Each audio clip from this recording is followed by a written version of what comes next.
ನಾವು ಯಾವ ಧರ್ಮದ ವಿರೋಧಿ ಅಲ್ಲ.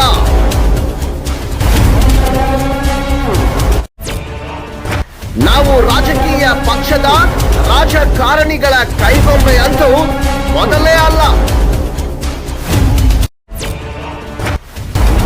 ಭ್ರಷ್ಟಾಚಾರ ವಿರೋಧಿಸುವುದೇ ನಮ್ಮ ವಾಹಿನಿಯ ಮುಖ್ಯ ಧ್ಯೇಯ. ಕಾನೂನಿನ ಚೌಕಟ್ಟಿನಲ್ಲಿ ನಮ್ಮ ಸುದ್ದಿ.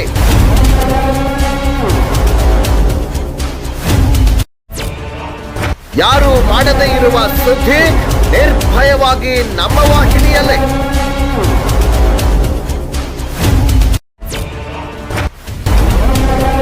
ನಮ್ಮ ನಡೆ ಭ್ರಷ್ಟಾಚಾರ ತಡೆ.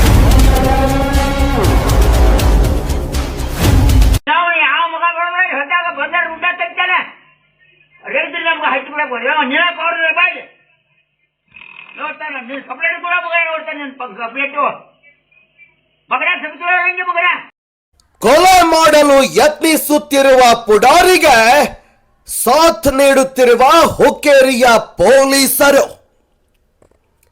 ಹೌದು, ಯಲಿಮುನ್ನೋಳಿ ಗ್ರಾಮದ ಚಂದ್ರಕಾಂತ್ ಪೀರೇಗೌಡ ಮಲ್ಗೌಡನವರ್ ಎಂಬ ವ್ಯಕ್ತಿಗೆ ಭೀಮಗೌಡ ಮಲಗೌಡನವರ್ ಎಂಬ ವ್ಯಕ್ತಿ ಕೊಲೆ ಮಾಡಲು ಕೈಯಲ್ಲಿ ಕುಡುಗೋಲು ಹಿಡಿದುಕೊಂಡು ಇಡೀ ರಾತ್ರಿಯೆಲ್ಲ ಚಂದ್ರಕಾಂತನ ಮನೆಯ ಮುಂದೆ ಅವಾಚ್ಯ ಶಬ್ದಗಳಿಂದ ಬೈಯುತ್ತಾ, ನೀನು ಹೊರಗೆ ಬಾ, ಇವತ್ತು ನಿನ್ನನ್ನು ಉಳಿಸೋದೇ ಇಲ್ಲ, ನಿನ್ನ ಪ್ರಾಣವನ್ನ ತೆಗೆಯುತ್ತೇನೆ ಎಂಬ ದೃಶ್ಯಗಳು ಸಿಸಿಟಿವಿಯಲ್ಲಿ ಲಭ್ಯವಾಗಿದ್ದು, ಚಂದ್ರಕಾಂತ್ ಹುಕ್ಕೇರಿಯ ಪೊಲೀಸ್ ಠಾಣೆಗೆ ದೂರು ನೀಡಲು ಹೋದಾಗ ಆತನ ದೂರನ್ನ ಸ್ವೀಕರಿಸದೆ ನೀನು ಮನೆಗೆ ಹೋಗು, ಭೀಮಗೌಡನನ್ನು ಕರೆಸಿ ತಾಕೀತು ಮಾಡುತ್ತೇವೆ ಅಂತ ಹೇಳಿ ಸಮಜಾಯಿಸಿ ನನ್ನನ್ನು ಕಳಿಸಿದ್ದಾರೆ ಪೊಲೀಸರು.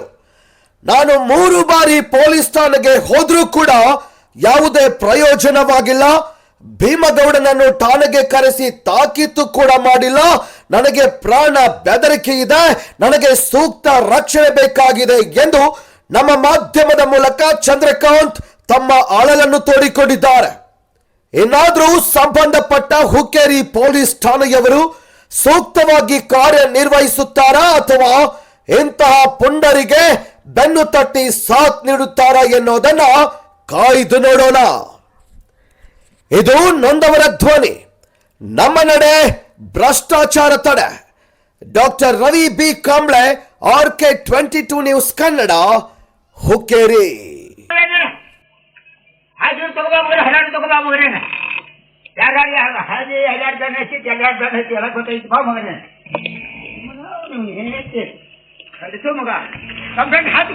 ಮನೆ ಹೇಳಿಲ್ಲ, ಎಲ್ಲರಿಗೂ ತಯಾರಾಗಿ ನಿಂತಿದ್ದಾನೆ. ನಾವು ಸ್ವಲ್ಪ ಸರಳ ಇರ್ತೀವಿ ಮಗನ. ಇನ್ನ ಬೇಕು ಬೇಕ, ನಾನು ದಿನ ಒಂದು ಅಕ್ಕಡಿ ಬೇಕಾದ್ರೆ ಮನೆ ಕೊಡ್ತಾನೆ. ಹಿಂಗ ಮಗನ ಕುತ್ಕೊಂಡು ಮಂದಿ ತಾನೆ ಹಚ್ಚಾರ ಬಡದಿಲ್ಲ, ಯಾವ ಮಂದಿ ಹೊರ ಕೊಡುದಿಲ್ಲ. ನಮ್ಮ ಅಪ್ಪ ಬಯಸಿದಕ್ಕೆ ನಿಮ್ಮ ಅಪ್ಪ ಬಯಸಿದ ಮಗನ ನಾವ ಇದ್ರು ಸಿಕ್ಕಿದ್ದೆವು. ಅದಕ್ಕೆ ನಿನ್ನ ಕಂಪ್ಲೇಂಟ್ ಮಗನ ಬಂದು ರುಂಡಾಟಿ ಇದೆ, ಕಂಪ್ಲೇಂಟ್ ಕೊಡು. ಎಲ್ಲತ್ಕೋ ತಯಾರ, ನೀ ಯಾತ್ಕೋ ಹಿಂದಿನ ಮಗನ, ಎಲ್ಲತ್ಕೋ ತಯಾರಾಗೆ ನಿಂತಿದ್ದಾನೆ. ತಮ್ಮ ಹೆಸರು? ಚಂದ್ರಕಾಂತ್ ಪೀರೇಗೌಡ ಮಲ್ಗೌಡನವ್ರು ಸರ್. ಯಾವ ತಮ್ಮದ್ರಿ? ಎಲಿಮುನ್ನೋಳಿ ಸರ್. ಏನು ಸಮಸ್ಯೆ ಆಗಿತ್ತು ನಮಗ? ಸಮಸ್ಯೆ ಏನಿಲ್ಲ, ನಮ್ಮ ಕಾಕ ಆಸ್ತಿ ಸಂಬಂಧ ರೀ ಕುಡ್ಗೋಲ್ ತೊಗೊಂಡು ಬಂದು ರಾತ್ರಿ ರೀ 4 ಗಂಟೆಗೆ ರೀ. ಮತ್ತು ಕುಡ್ಗೋಲ್ ನನ್ನ ಮಗನ ಕೈ ಹಿಡ್ತಾನೆ ರೀ, ಅದನ್ನ ಮಾಡ್ತಾನೆ ಅನ್ನೋದ ರೀ ಸರ್. ಮತ್ತು ಮುಂದೆ ಗ್ರೀನ್ ಹೌಸ್ ಮಾಡೀನಿ ರೀ, ಅದನ್ನೆಲ್ಲ ಹರಿದು ಹೋಗಿದಾರೆ. ನಿಮ್ಮ ಕಾಕನ ಹೆಸರು ಏನು ರೀ? ಭೀಮಗೌಡ ಮಲ್ಗೌಡನವ್ರು ಸರ್. ಅವರು ಎಲಿಮುನ್ನೋಳಿ ಸರ್. ಇದ್ರ ಬಗ್ಗೆ ಪೊಲೀಸ್ ಸ್ಟೇಷನ್ ಕಂಪ್ಲೇಂಟ್ ಕೊಟ್ಟಿದ್ದಾನೆ ರೀ ಸರ್. 14 ತಾರೀಕು ಕೊಟ್ಟಿದ್ದಾನೆ ರೀ. ಆದ್ರೆ ಅವ್ರು ಕ್ರಿಯರ್ ತೊಗೊಂಡಿಲ್ಲ ರೀ. 3 ಸಲ ಹೋಗಿ ಬಂದ್ರಿ ಸರ್. FIR ಹರ್ಯಾಣ ಅಂತಲೇ ಹರ್ಯಾಣ ಇಲ್ಲ ರೀ ಸರ್. ಏನಂತ? ಮತ್ತು ಎಲಿಮುನ್ನೋಳಿ ಅವ್ರ ಮನೆಗೆ ಸಹ ಒಂದ್ಸಲ ಹೋಗಿರಿ ಸರ್, ಬೈರಿ ಅತ್ತಂದ. ಮತ್ತು ಅವ್ನು ಬರ್ದಿಲ್ಲ ರೀ ಸರ್. ಬರೋಲಾಗಣ ಮತ್ತೆ ಹೋಗಿ ಬೈರಿ ಅತ್ತ ಕೇಳ್ರಿ ನಾ ಸರ್. ಆದ್ರೆ ಇವ್ರು ಪೊಲೀಸರು ಕರ್ಕೊಂಡ್ ಬಂದಿಲ್ಲ ರೀ ಸರ್. ನೀವು ಸ್ಟೇಷನ್ಗೆ ಹೋಗಿರಿ? ಹೋಗಿನ್ರಿ ಸರ್. 3 ಸಲ ಹೋಗಿನ್ರಿ ಸರ್. FIR ಅಂತಲೇ ಇಲ್ಲ, ನಿಮ್ಮ ಊರ್ ಪಂಚರ್ ಮುಗಿಸ್ತಾರು, ಏನಾರು ನೋಡ್ಕೋರಿ ಅತ್ತ ಅನ್ನಕತ್ತಾರ ರೀ. ಆದ್ರೆ ಇಲ್ರಿ, ಅದು ಮುಗಿಯೋದು ಬೇಡ್ರಿ, ನಾ ಮುಂದೆ ಹಾಕ್ರಿ FIR ಅದಾಗ ಅಂತಲೇ ಹಾಕಾನ ಇಲ್ರಿ ಸರ್. ಸರ್ ಅವ ಜೀವದ ಅಂಜಿಕೆ ಹಾಕಿದಾರೆ ಸರ್. ಅವ್ನು ಕುಡ್ಗೋಲ್ ತೊಗೊಂಡು ತಿರ್ಗಾಡ್ದ, ಯಾವಾಗ ಏನಾಗ ಮಾಡ್ತಾ ಹೇಳಕ್ಕೆ ಬರೋಲ್ಲ ಸರ್. ನಾ ಇರಾಮ್ ಒಬ್ಬ ಮನೆಯಾಗಿರ್ತಾನೆ ರೀ ಸರ್. ಅವತ್ತು ಹೇಳ್ದಾಗ ಬಂದು ಏನಾರ ಮಾಡಿ ಅಂದ್ರೆ ಪೊಲೀಸ್ ಕಾರನ್ನ ಹಾಕ್ತಾರೆ ರೀ ಸರ್, ಹಿಂದಿಂದ ರೀ ಸರ್. ಪೊಲೀಸರ ಬಗ್ಗೆ ಏನು ಕೇರ್ ತೊಗೊಂಡಿಲ್ಲ? ಪೊಲೀಸ್ ಏನು ಕೇರ್ ತೊಗೊಂಡಿಲ್ಲ ರೀ ಸರ್. 2 ಸಲ ಸ್ಟೇಷನ್ಗೆ ಹೋಗಿರಿ ನೀವು? 3 ಸಲ ಹೋಗಿನ್ರಿ ಸರ್. ಏನಂತಾರ? ಒಟ್ರಿ ಅಲ್ಲೇದಲ್ಲಿ ಮುಗಿಸ್ಕೊತಾರಿಲ್ಲ ನೋಡ್ರಿ ಅಂತ ಅಂತಾರ್ರಿ.